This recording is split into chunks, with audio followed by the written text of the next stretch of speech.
Fala torcedor tricolor, se você não quer perder nenhuma notícia do São Paulo em primeira mão, já se inscreve nesse canal agora, porque estamos sempre te atualizando das últimas notícias do São Paulo. Aqui você fica bem informado. Agora bora pra notícia. Chegando mais uma importante notícia no tricolor. Fechado. Thiago Carpini é o novo treinador do São Paulo. Os jornalistas do programa ESPN FC analisam o treinador. Vamos ver.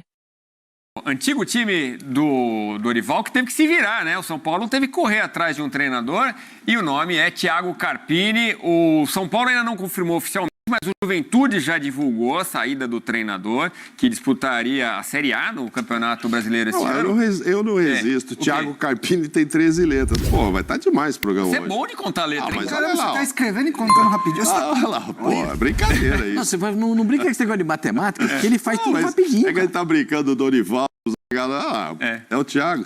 Bom, com 13 letras, Botou ele esse H falou... pra ser 13 letras. Falou em Caxias do Sul, a caminho de São Paulo. Vamos ouvir o novo treinador do São Paulo, 39 anos. O primeiro semestre foi muito bom, o que a gente conquistou no Água Santa, naquele Campeonato Paulista, com o tamanho do Água Santa. E aí quando a gente acha que foi um ano já incrível pelo primeiro semestre, vem Juventude, muito mais, até pela proporção, pela imprensa, por tudo que a gente viveu aqui. E eu falava com a minha esposa que o nosso ano de 23 foi maravilhoso para nós, há muitas coisas, a gente vai um pouco esperar em 2024, aí tanta mudança de rota, de planos, mas feliz de ser lembrado por um gigante. Espero que eu possa ter capacidade, entendimento, humildade, sabedoria para chegar e ficar, não passar pela Libertadores, passar por esses níveis, mas acho que o mais difícil agora é eu me preparar para me manter, é isso que eu busco agora como objetivo de carreira, de vida. Aí o trabalho do Thiago Nunes, do Grupo RBS, quem a gente agradece pela entrevista. Mais cedo o Fábio Luciano elogiou demais o jeito de trabalhar do Thiago Carpini. Eles se conhecem muito de Campinas, né? Um é Ponte Pretano, o outro é Bugrino. O que você espera do Carpini? Bom, vamos lá. Primeiro que é uma ascensão que realmente chama atenção.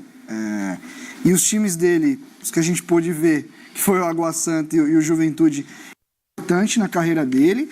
E se ele sustentar, aí realmente você pode falar, o cara é treinador da primeira prateleira. Hoje ele não é treinador de primeira prateleira. O São Paulo é clube de primeira prateleira do Brasil. São Paulo tem um 2024 de primeira prateleira. Brasileiro, Libertadores, Supercopa, como você disse. São Paulo vai fazer um ano importante para a história do clube, porque o clube é da sua grandeza, depois de um tempo, inclusive. São Paulo não vem por um ano. Cheio. E aí a gente está falando de um cara que, até para nossa análise, não tem muito, né? É até difícil a gente falar, quantos times ele treinou, quais são as variações, o que ele fez, o que ele não fez e tal. Então, assim, eu acho que todo mundo acha que é uma aposta que tem algum sentido, porque é um cara que tem qualidade, mas eu iria em alguém com as costinhas um pouquinho mais largas. O Paulo Pesolano falou que houve o interesse do São Paulo, houve conversa, né? Ele até deu entrevista falando isso. Acho que seria até parecido também. Agora, tá lá na Espanha, né? Mas o Pesolano tinha que esperar acabar o campeonato na Espanha, porque ele não seria liberado do futebol espanhol. Pelo que eu conversei com algumas pessoas do São Paulo, o Carpini foi contratado o diálogo dele com o pessoal do São Paulo. O diálogo dele de conhecer o elenco do São Paulo. O diálogo dele de conhecer o Campeonato Brasileiro, de conhecer como o São Paulo vai ter esse número excessivo de jogos. O São Paulo tem Campeonato Paulista, tem já essa Supercopa, tem Libertadores, Copa do Brasil, né? E Campeonato Brasileiro. O São Paulo joga todas as competições. É o atual campeão da Copa do Brasil. O que se exige no São Paulo hoje? Que o São Paulo esteja na primeira prateleira do Campeonato Brasileiro. O que se exige do São Paulo? Que ele esteja no primeiro nível da Libertadores da América. E aí eu gosto muito do discurso dele quando ele diz o seguinte: chegar eu cheguei, agora eu tenho que me manter. É o mais difícil. Mas com um sorrisão, né? Ele sabe, o mais difícil a sua manutenção. Ele sabe o que ele conseguiu num ano, aí né? Eu entro numa outra coisa que todos nós já vimos isso no futebol. Ele vai precisar que os jogadores do São Paulo deem uma mão. Na mão não só na composição do time, na mão no comportamento, na mão no vestiário, no dia a dia, os caras os manda-chuvas, os bambambam da parada, eles têm que chegar e comandar isso para conduzir o time do São Paulo. Os jogadores do São Paulo conversaram, inclusive com os jogadores do Juventude. A gente sabe que essa coisa acontece. Claro. Mas eles têm que dar uma mão legal. E um detalhe, tipo, importante. Cara, e não é nenhum... O que a gente tá falando, acho que é legal deixar bem claro, que não é nenhum demérito, você tá começando. Não. Todo mundo começa. Só mérito pra ele. Eu entrava, ficava 2 bate-bola, lembra? Fazia análise e ia embora, normal. Mas assim, o Carpini, ele não treinou nenhum time de Série A até hoje. Ele não tem uma Série A no currículo. Ele desclassificou o São Paulo no Campeonato Paulista do ano passado. Com um formato de jogo diferente do que o São Paulo joga. O time do Água Santa tinha um formato de jogo diferente do que o São Paulo aplicou, diferente do que o São Paulo contratou. Porque o São Paulo contratou jogadores pensando no Dorival. Agora ele vai ter um elenco para... É legal que ele tenha dito, eu preciso me adaptar à circunstância e aos jogadores. Ver o que ele tem para montar um time do jeito que ele imagina. Porque o São Paulo contratou 2 jogadores de beirada de campo, que o São Paulo não tinha. Sim. O São Paulo agora tem. O São Paulo tem pelo menos 3 meias para entregar para o São Paulo diferentes situações. E agora o cara que pegar o Juventude vai contar com um elenco que o Carpini... Quantos que ele contratou lá? 15. Ele contratou pensando do jeito que ele queria. Então, o cara que chegar lá vai ter esse tipo de coisa. Cara, além de tudo... depois eu até falo um pouco sobre isso. Isso é um dos maiores erros que os clubes de futebol têm no Brasil. Tá fazendo, né? Outra coisa, assim, vocês falam dele contar com apoio e tal. Ele tem 39 anos, o Rafinha tem 38. O Rafinha é um dos líderes do vestiário. Tem praticamente a idade dele. Vai ter que respeitá-lo, sabendo que o Rafinha já tem uma carreira lá fora, internacional, etc. Um currículo muito maior do que o próprio técnico. Sim. Mas agora ele é o técnico. Então... É muito legal que ele tenha esse apoio de todo mundo. Pois é, uma relação, a gente fica imaginando o Rames Rodrigues, jogador internacional de Copa do Mundo. Não, mas é técnico, cara, é o chefe. E talvez faça uma pressão para ser titular. Mas, cara, o Rames tem que entender que se ele foi contratado pelo Muricy, pelo presidente, pelo Belmonte e tal, é porque ele vai ser o chefe, porra. Então, senão, ninguém... Eu falo, o clube de futebol, ele tem que ter um norte. Ele tem que ter estabelecido... que tipo de futebol a gente vai jogar. Porque aí você contrata jogador em cima do que você vai jogar e você contrata treinador em cima disso também. Sim. Porque se você ficar mudando de mamão para fígado cada refeição, você não vai lugar nenhum. Mas eu falei isso do Juventude porque o Carpini ia ficar lá. Então ele deve ter contratado 15 caras pensando do jeito que ele pensa. Outra coisa que, assim, você vê essa ascensão meteórica dele, que também tem que ter sorte. Isso aí ele já mostrou na classificação do ano passado, gente. Pega o Juventude na zona do rebaixamento. Tá, mas o último jogo tinha um jogador a menos. O jogo era no Ceará e foi 3-1 pro Juventude. Ele vai para a 2ª colocação, ele ia ficar fora. Ele perde um jogador e estava perdendo o jogo pro Ceará. Foi a classificação mais dramática da Série B o ano passado, foi a do Juventude. E ali é o final de trabalho, aí você fala, não, mas aí foi a esperteza. Não é, cara, aí é aquele jogo dramático, você com um jogador a menos e virou para 3-1 e classificou, ele saiu de desclassificado para 2º colocado. Então mostra que tem estrela. Agora, é uma aposta. Ele é bom, ele é estudioso, mas ele não pegou nunca um desafio deste tamanho. E o São Paulo já fez outras apostas que não funcionaram. O Rogério Ceni começou no São Paulo, durou quanto? E era um mito. Jardim. Aí o Jardim. Campeão no México agora. Agora o Jardim tá bem, mas não durou 6 meses também. Quer dizer... Durou nem 3, eu acho. Nem 3, eu acho. 6 jogos, 10 jogos. Caiu na primeira fase da Libertadores, sei lá o que aconteceu. Mas o que eu quero dizer? É isso, cara. Às vezes, quando contratou o Jardim, vai estar cara experiente, já estava aqui, era interino e tudo, é estudioso e tal. Hoje está muito bem lá, foi Olimpíada no México. Mas não funcionou. O Ceni, vamos deixar começar aqui, o cara é estudioso e tal, Silvinho. Então, às vezes, esses começos assim não funcionam. Espero que o Carpini tenha um destino melhor. Porque... Aí precisa do jogador dar uma mão.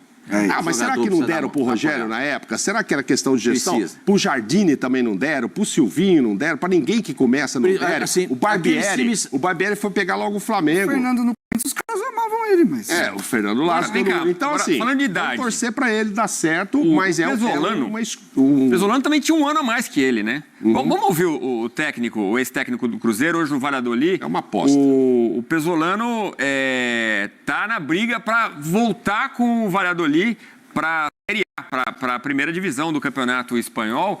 Vamos ver o que disse o Pesolano sobre um contato do São Paulo. Yo siempre estoy muy feliz que haya siempre algún equipo interesado en nosotros, un equipo como San Pablo que es gigante en el mundo, ¿sí? Es una realidad que se dio en todos lados, pero hoy lo que te puedo decir, yo estoy acá en el Real Valladolid.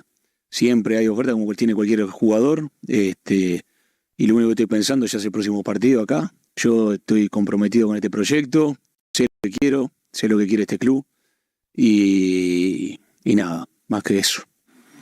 Trabalha para o patrão Ronaldo Fenômeno, está ali no 4º lugar do campeonato da 2ª divisão, mas está ali na briga para pegar ali a terceiro, 2º lugar. Bom, enfim, ele tinha um pouco mais de experiência também, né? E está fora do mercado brasileiro, Renato. E uma Série B no Cruzeiro, né? Quem vai ajudar muito nessa chegada do Thiago Carpini é o Muricy. Então, acho que vai ser o cara que vai dar aquele suporte. Vem cá, vamos assim, vamos por aqui. É um cara que o Carpini pode procurar e falar, Muricy, o que você acha, né? Então, tem que usar. Você tem um cara com a experiência dessa, se você não usar, acho que você já tá meio que... Cara, eu acredito muito para um trabalho de um treinador dar certo, coisa dos primeiros dias. Se os caras comprarem a ideia, acreditar na ideia, as coisas tendem a ir. Se isso não acontecer já nos primeiros dias, já ouvi casos de com 3 dias os caras falam, ih, mano. Então, esse é seu conselho para o treinador que chega. Mostra serviço de cara. Não é nem mostrar serviço, um Tem discurso... 2 oportunidades para ele em menos de 20 dias. Tem um jogo contra o Corinthians na Arena, do Corinthians, onde o São Paulo nunca ganhou. Primeiro clássico dele. 3 dias depois, tem a Supercopa com o Palmeiras. Isso. Tá fácil. Amigo, ele vai ter 15 dias para montar o time, Pascoalito, para pegar esses 2 buchinhas pela frente. Só Se esse ele ganha, mamãozinho. você imagina ele ganha do Corinthians lá.